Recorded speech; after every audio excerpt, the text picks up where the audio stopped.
Funcionários do Tribunal de Contas da União, do Tesouro Nacional e do Ministério do Planejamento vão falar hoje, às 16 horas, na comissão do impeachment. Medida provisória que libera verba para agricultores atingidos pela seca tranca a pauta do plenário. E o crime de estupro será debatido hoje em audiência pública na Comissão de Direitos Humanos. Esses são os destaques desta segunda-feira aqui no Senado. Bom dia. A comissão do impeachment tem reuniões esta semana para ouvir testemunhas. A fase de depoimentos estava prevista para se encerrar no dia 20 de junho, mas deve ser prorrogada até que todas as testemunhas indicadas pela defesa, pela acusação e pelos senadores sejam ouvidas.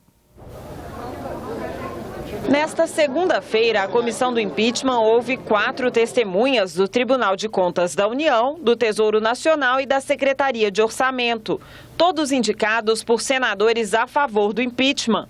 A reunião de terça-feira também já está marcada para ouvir 5 depoimentos. 3 nomes são da defesa, entre eles o ex-presidente do BNDES, Luciano Coutinho. Nem todas as testemunhas estão definidas. A defesa apresentou os 40 nomes a que tem direito.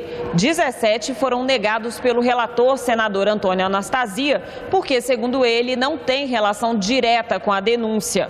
Nesta sexta-feira, a defesa trouxe outros 15 nomes para substituir os indeferidos. Também pediu que o relator reconsidere o depoimento do ex-ministro do governo Fernando Henrique Cardoso, Luiz Carlos Bresser Pereira, testemunha que Anastasia já tinha negado.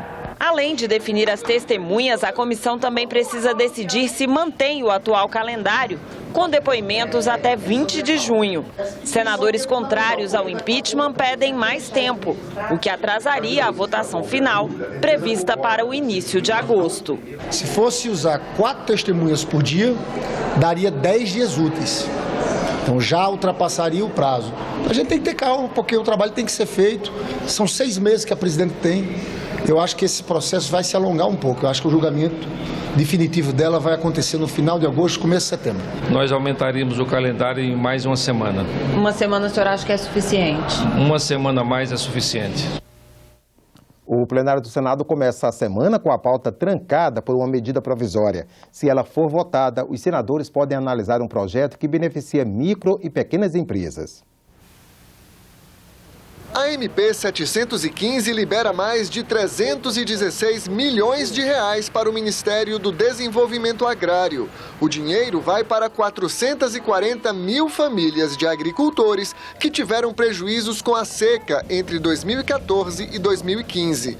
Depois que a pauta for liberada, os senadores podem votar o projeto que amplia os limites de enquadramento no Simples Nacional.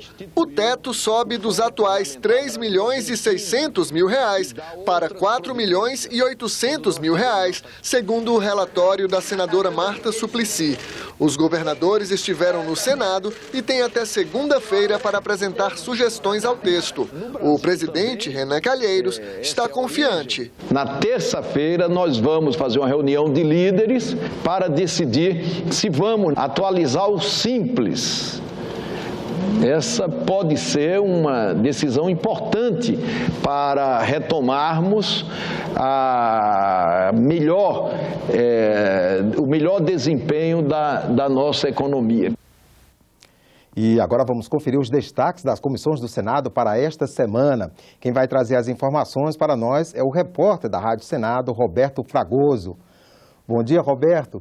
Vamos começar pela Comissão de Constituição e Justiça, onde na quarta-feira deve ser concluída a votação do projeto que proíbe funcionários comissionados de doarem dinheiro para campanhas eleitorais. É isso mesmo? Bom dia, André Ricardo. É isso mesmo. Essa proposta do senador Aécio Neves, do PSDB de Minas Gerais, ela proíbe que pessoas que ocupam cargos em comissão ou funções de confiança em qualquer poder da União dos Estados ou dos municípios doem dinheiro para partidos políticos nos 6 meses anteriores às eleições e para candidatos nos 3 meses antes das disputas. A proposta já havia sido aprovada pela Comissão de Constituição e Justiça, mas como ela foi profundamente modificada pelo relator, o senador Ricardo Ferraço, do PSDB PSDB do Espírito Santo. O termo técnico é um relatório substitutivo, portanto, ela precisou passar por um turno suplementar. Ela foi muito modificada para incluir na proibição também os funcionários terceirizados e os donos de empresas que tenham contratos com a administração pública. O que está em discussão agora é uma última sugestão do senador Ronaldo Caiado, do Democratas de Goiás, que pretende estender essa proibição por todo o período em que essas pessoas em cargos comissionados ocuparem esses cargos e não somente nesse período anterior à disputa. Todos os senadores são contra se acabar com essa forma indireta de se desequilibrar as eleições com dinheiro público, que seria pelo dinheiro que é doado por essas pessoas para as eleições. O que está em dúvida, portanto, é se é constitucional você proibir as pessoas de doarem dinheiro a qualquer tempo. Roberto, a CCJ já começou a discussão sobre aquele projeto que trata do atendimento especializado para mulheres vítimas de violência, não é isso? Agora, há expectativa para a votação desse projeto? Há uma grande expectativa, André. Essa proposta conta com um amplo apoio na Comissão de Constituição e Justiça e em todo o Senado.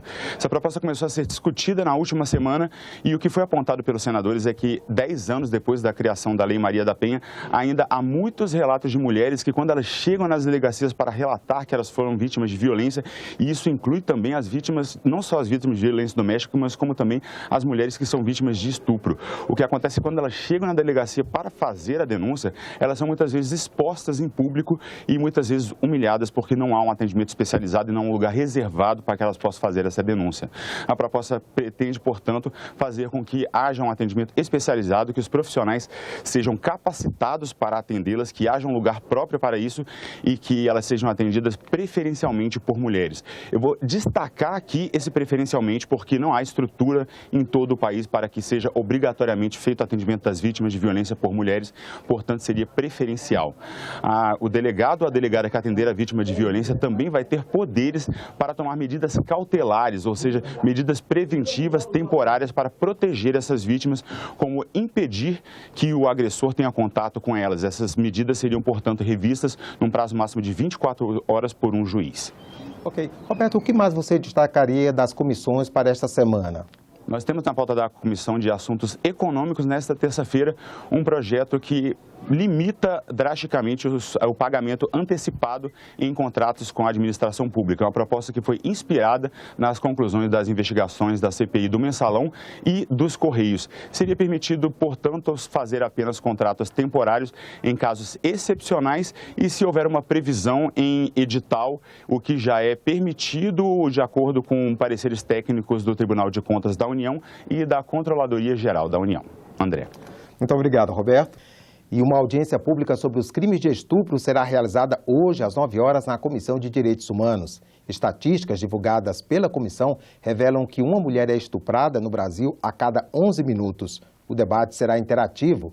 Para participar com perguntas ou comentários, ligue para 0800 61 2211 ou acesse senado.leg.br/e-cidadania. E a Comissão Senado do Futuro faz hoje, às 18 horas, a 4ª audiência pública sobre o impacto das tecnologias de informação e comunicação no processo legislativo. A lei que regulamenta os direitos dos empregados domésticos completou um ano. Mas será que esses direitos estão sendo respeitados? Saiba mais no especial Cidadania do Jornal do Senado. Domésticos completou um ano este mês. Por isso, a repórter Aline Guedes preparou para o especial Cidadania que o Jornal do Senado publica nesta terça-feira uma reportagem sobre as conquistas dessa categoria. Neste primeiro ano com a lei em vigor, o número total de empregados domésticos no Brasil aumentou de 6 milhões de trabalhadores para quase 6 milhões e 300 mil. Mas o problema é que a maior parte, mais de 4 milhões de trabalhadores, continua sem carteira assinada, o que significa sem os direitos garantidos pela nova lei. O trabalhador doméstico com carteira assinada tem direitos como jornada de 44 horas semanais, pagamentos de hora extra, adicional noturno e auxílio creche. A nova lei beneficia não só quem trabalha com faxina e cozinha de uma residência, mas também motoristas, caseiros e vigilantes que trabalham para uma família. O Jornal do Senado é diário e pode ser lido na versão em papel ou pela internet em senado.leg.br/jornal. E logo mais às 11 horas, o Senado realiza sessão especial para homenagear o centenário de nascimento do ex-senador, professor e jornalista Pompeu de Souza.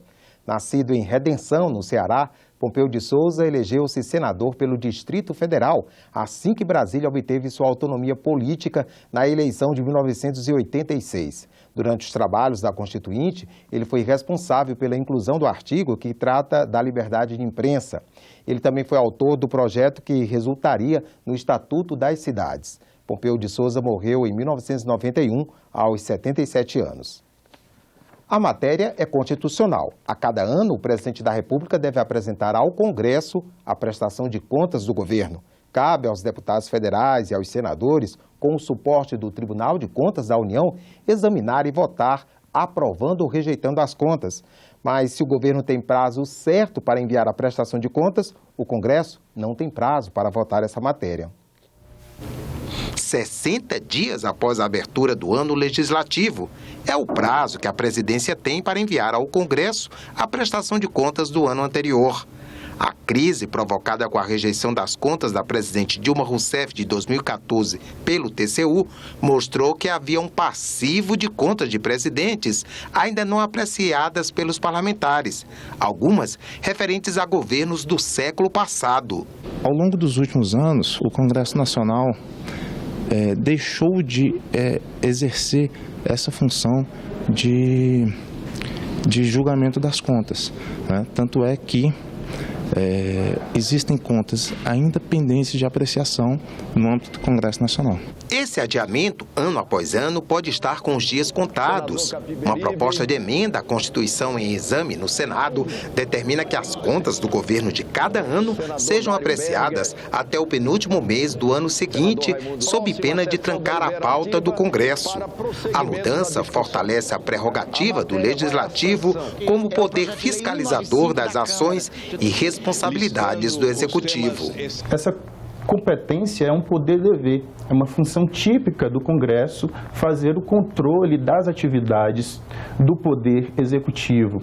Essa competência não pode se desnaturar a ponto de se caracterizar como uma mera faculdade do Congresso Nacional ou mesmo, eventualmente, um elemento de barganha do Legislativo frente ao Executivo. Eu sou muito a favor de você ter, assim, prazos bem estabelecidos, né?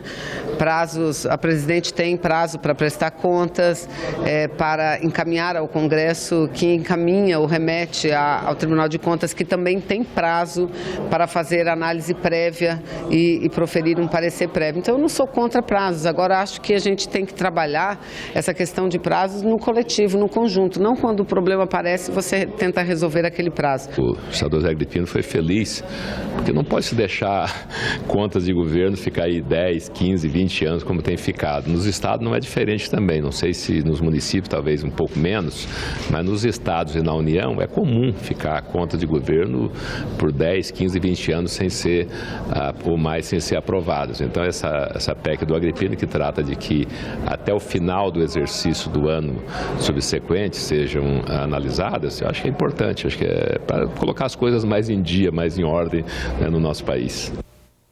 A Comissão Mista de Orçamento se reúne na próxima quinta-feira, às 10 da manhã. Senadores e deputados realizam uma audiência pública com o ministro do Planejamento, Diogo Oliveira, para debater a Lei de Diretrizes Orçamentárias. E você pode assistir a outras notícias na nossa página na internet ou durante a nossa programação aqui nos boletins do Senado Agora. Obrigado pela audiência e até a próxima.